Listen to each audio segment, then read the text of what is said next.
This is Mountaintop History, a podcast telling the story of Monticello and all who lived and labored at this plantation. I'm Kyle Chattleton.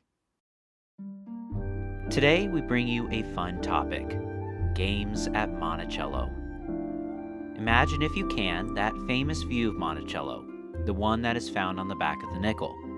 In real life, this side of the home is near a large open field called the West Lawn.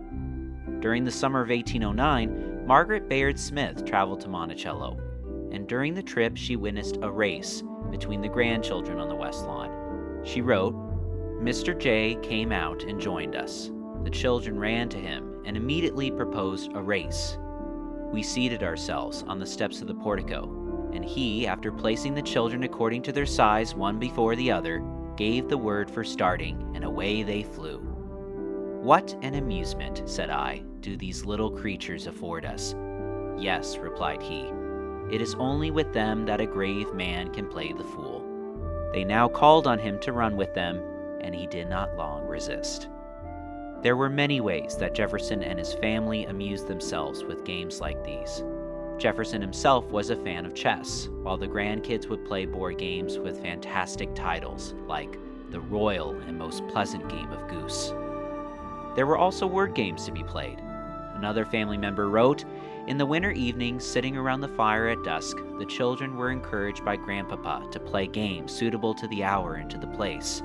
He often joined them in games such as, I love my love with an A. I took her to the sign of the antelope, and I treated her to almonds." She continues by explaining the goal of this word game was to read out as many words with a specific letter as you could, or else you would have to forfeit. Outside, along Mulberry Row, enslaved individuals and families would play games too, with the little spare time that they had to themselves. Throughout the Monticello plantation, archaeologists have uncovered dominoes, clay marbles, jaw harps, doll parts, and dice, evidence that the enslaved people of Monticello eked out time for play within the cruel confines of slavery. And here's one more game to think about. Years after Jefferson passed away, and when the Levy family was taking care of Monticello, a visitor took a picture inside the famous dome room.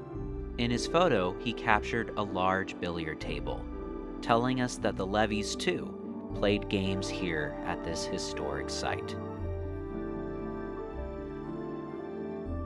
This has been another edition of Mountaintop History, a collaboration between WTJU and the Thomas Jefferson Foundation.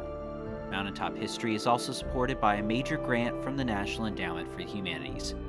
To learn more and to plan your next visit, go to monticello.org.